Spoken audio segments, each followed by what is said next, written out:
From your perspective, despite the fact that SCARZ were able to kind of dominate the scene in the Japan leagues and also in Asia Pacific as well back in October, from your perspective, do you think they have what it takes to take down another region to add to the belt? It's going to be really difficult. As you mentioned, SCARZ is a team that don't have that much international experience. They do have a lot of domestic experience, but not international experience.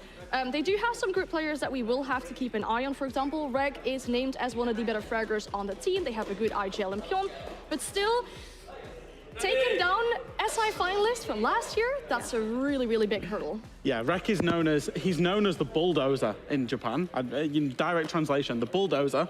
Should be a direct translation to Wrecking Ball, I think, based on his name. Yeah. But I think, you know, their IGL, they base themselves off 2022 Rogue. That's what we've been told. So 2022 Rogue that won in Berlin is how they like to base themselves off, and then they have their own Japanese flair. So they've got a lot of confidence. They watch a lot of international siege. So this is kind of, we're staging it as the perfect stage for the upset here.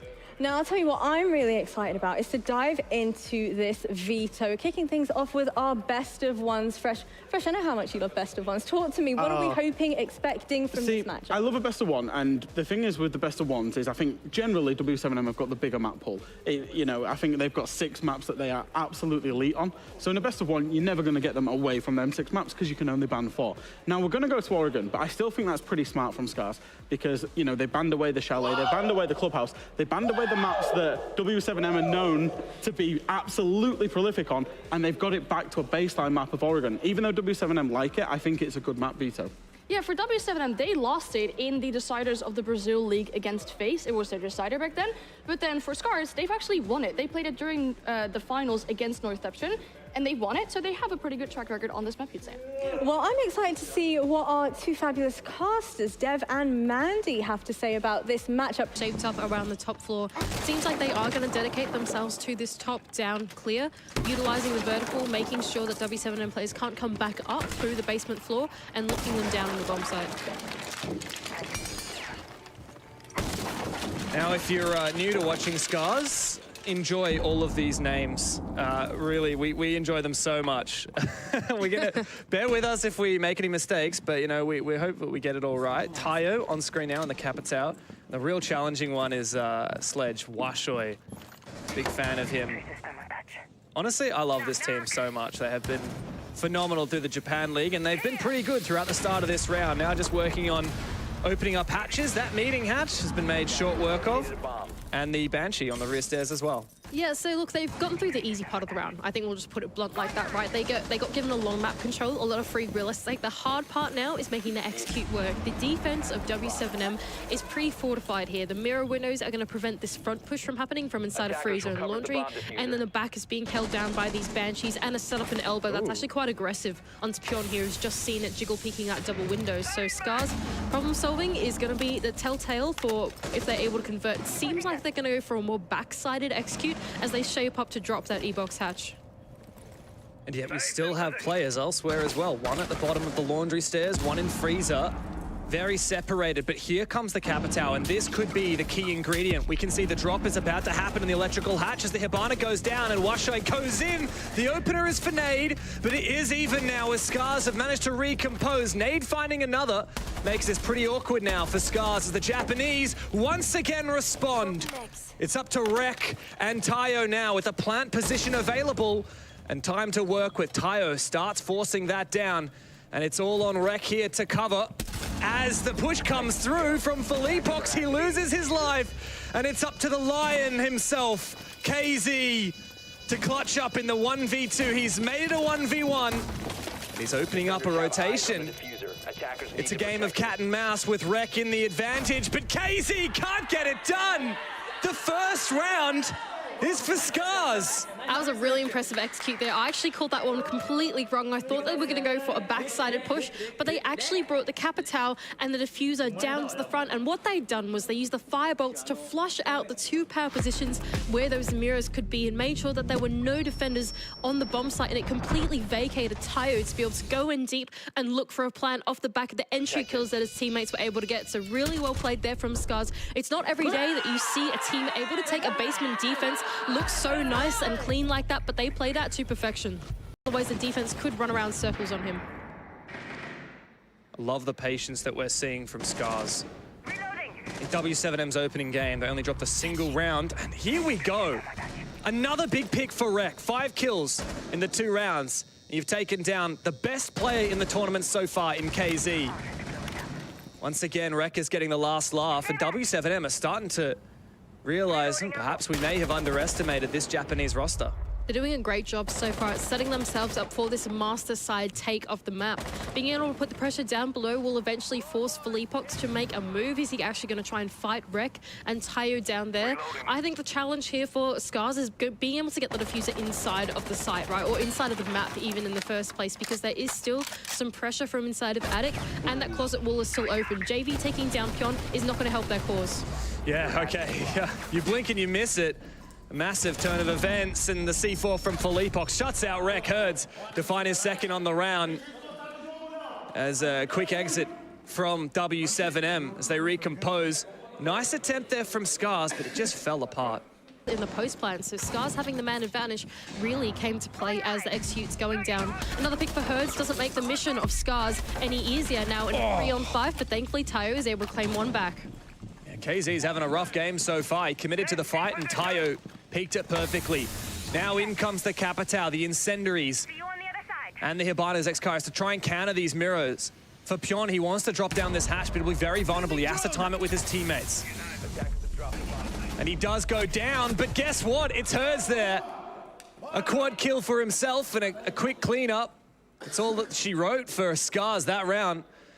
Really now an awkward situation. They're going to have to reclaim that diffuser. Yeah, I was going to say that. That diffuser is in a really bad spot now for SCARZ. It's going to be Pyeon to try and use the Ossa shield to get it back, and actually he does it quite swiftly. He can get the shield down and will be able to turn around and get the plant down, but an impact and the smoke canister to prevent them from getting in leaves them with only 50 seconds to make the execute work. Now there's no Talon shield for Pyeon in pocket. Washoi's going for a backstab here from Z. And he's made that logic bomb call. He does get a kill, but he trades immediately with JV92. The smoke's gone out, and now Rek is going to try and pre-fire. He's taken down the player on the mirror. That's a huge pick, but SCARZ don't know about it, and KZ is not done having his fun. In fact, he finds yet another kill with the P90 and holds on to showers for W7M. That's 3 rounds in a row. Timeout, like you said, it's likely that SCARZ were probably talking about how to attack kids and dorms. It's probably what they expected to see. But now that the bomb site has changed to yet another tertiary one, it's forcing SCARZ to once again be problem-solving throughout the round, and it's a completely different tale. Wow, KZ is so aggressive and so confident in this position. He gets flashed. He's trapped now in the corner. And he does take a fight, but he goes down. Once again, SCARZ getting the better of KZ in this early round after such a massive impact he had in the last one. Tayo has sent it straight on in to tower, and he's going for this push. He does get the pre-fire and takes down JV.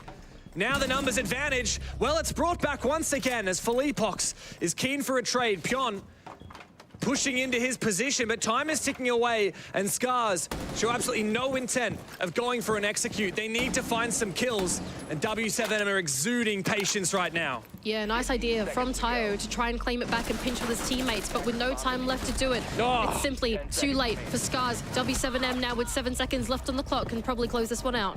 Oh, Pyeon, you gotta run, mate, and Philippox is there, ready for it. Even he could find this kill. Nade is still up to survive. Beautifully played by W7M in the late round, not giving SCARZ anything to run away with. And Mandy, 4 rounds in a row now for the Brazilians, really put SCARZ on the ropes. That's exactly right. This position here inside of Shaiko, as we like to call it, Fishlike can claim his first kill onto KZ, but the next point of contest will be Philippox in a very, very tough position, now stuck between quite literally a rock and a hard place as Pyeon is coming in through the back with the multi-shield. And Pyeon's also the one with the diffuser as well. Keep that in the back of your mind. Now there's going to be no hatch pressure at all from SCARZ, but the flash might make it possible to move in on Philippox. Fishlike finds his second. Now Rek has gone down. That's the big fragger for SCARZ, and the rest of these players will have to step up. Pyeon is so close to taking down that smoke player, but Nade, he's always on the watch, and Washai won't get the better of him. He also finds Fishlike. It's a 1v1, but JV doesn't lose those. 5 rounds straight for W7M. to dominate the first half. First onto JV, 92s does spell a good name for SCARZ as they start out on their defense. Of course, it is the basement. We are anticipating them to do quite well here as Rek looks for an aggressive retake onto the small tower position, but taken down by KZ. SCARZ have actually been really good at the opening engagements in this game. They've been winning them more than W7M have, but as you can see, winning the opening kill doesn't always mean the round, as we've seen 2 from W7M since then. And look at the confidence from KZ. He really doesn't care. He just marches on down the stairs, sets up his own flank drone, and he's so close to just looking for another opportunity to make a play on the bomb site. Yeah, W7M so far doing a great job at setting themselves up here on the ground floor, although there is a player on the roam for SCARZ. What that also does mean is that there's only 2 on the bomb side, so if W7M want to make a hit, it's the time to do it now, and it's forcing Fishlight to go for a retake. There he is on the bottom of the laundry stairs, can collect 1, but there's still 3 more to go. A bit of damage going out onto Hertz, but the kill not collected as he can round the corner once again and take him down for another round for W7M. Match point. Match point. These guys started with a rough round. SCARZ got the better of him on the very first attack, and now KZ has really led this team. I mean, I can't even say KZ. It's every one of these guys have had a massive round. A huge 1 or 2 from KZ, huge 1 from Herds. Nade just 2 rounds ago. I mean, this roster is just star-studded, doesn't even begin to paint the picture. Nice spawn pick there from Fishlight, but I mean, perfect read in response from W7M, cutting off those players on the bomb site. And then as soon as SCARZ felt like they needed to make a play, KZ was there waiting to receive them. Thermic charge to try and take it down, but Tayo still has an impact in his pocket, so Nade knows he's got to be really cautious when he goes for this push.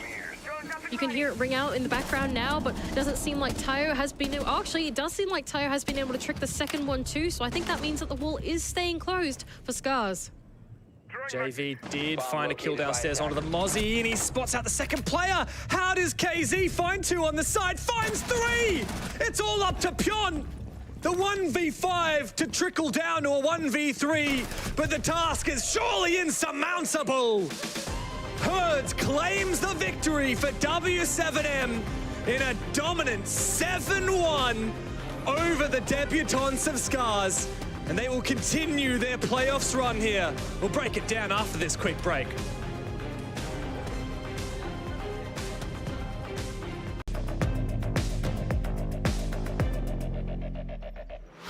Well, what a game that was. I am joined by none other than Felipox. Firstly, how's it going? Oh, it's been perfect here. Yeah, been enjoying yourself? Yeah, a lot. How about that game that you just played then? How did you find it? Was it expected for you to perform that well?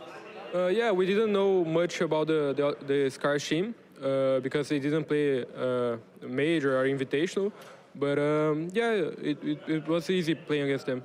And for yourself, despite coming second in SI 2023, obviously you managed to, unfortunately, lose 2 of your team members, resulting in yourself stepping into the IGL role for the very first time. How have you been finding that? Yeah, it's the first time that I do the IGL role, so it's been not that easy. I'm still adjusting myself to it, but with my teammates and Igor, the coach, it's been a nice thing. Yeah. Are there any sort of specific difficulties that you face being the IGL now? Like I said in the last interview, I think the balance between my individual performance and the IGL, I think that's the main thing that I have to work out. And how about having won plenty of events over in Brazil? Unfortunately, it seems like international events aren't necessarily your forte. Why do you think that might be? I really don't know. I really don't know how to answer that question. But I think invitation in Brazil is going to be pretty good, yeah. Yeah? And how about when it comes to playing against other aggressive teams? Do you think that might have something to do with it? Do you feel like that's where you really show your strong suit or your weaknesses, playing against aggressive teams? Yeah, we like a lot playing against aggressive teams.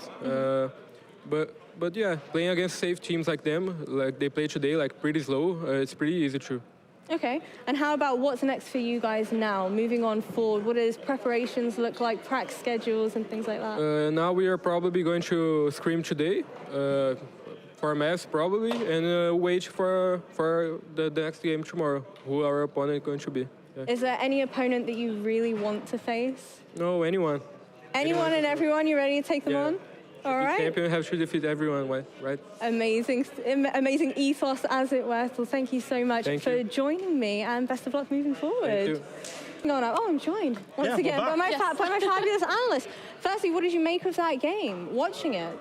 It was, I think it was what everybody expected, right? Everybody expected that you've got teams at two different levels there in terms of the competition. We had big hopes in the David and Goliath kind of set up for the big upset. Unfortunately, it wasn't to be. W7M are just too prolific a team. How about yourself, Anne? Yeah, and just as a team in total, but also there are solo players. There were moments where they had massive step-ups. In round 3, Hurst was able to pick up a few kills, standing in fire, literally. He was the into-death round after. Then Casey, a huge round 4, where he also held on to Showers.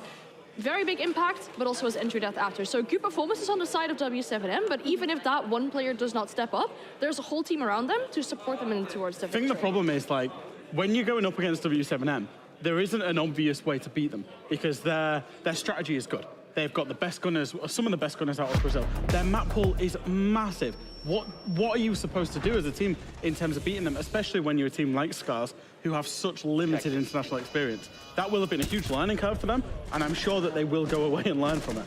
Now, taking a look at these highlights as well. From the side of W7M, obviously yourself, Fresh, you mentioned it was a little bit of an expected result, but from the side of SCARZ, was there anything that really stood out to you? Did they surprise you? Obviously taking that first round in itself. Yeah, I think the first round, they showed a little bit of what we were teeing them up for. When we said that they liked 2022 Rogue, where it was very 3-2-1 and they executed and they went and they got that round. And that was great, but unfortunately, you know, Philippe Ox alluded to it there, they were slow, they were quite readable, they were fairly default, which is not necessarily something that we tend to see from a team from Japan or Asia Pacific in general either. So there's a few things for them to work on, especially if they are going to go to quite a default map in Oregon. Yeah, the opening rounds, or the opening parts of the rounds, weren't all too bad from SCARZ. They had the opening picks in quite a few of the rounds, but then towards that later part, it seemed like they struggled with the roam clear on the side of W7M. They struggled with those late round plays where it sort of feel panicky, and that allowed those W7M players to step up. Well, now as we head on over into our next game, before we dive too deeply into it, we've got D+ versus Sonics coming on up.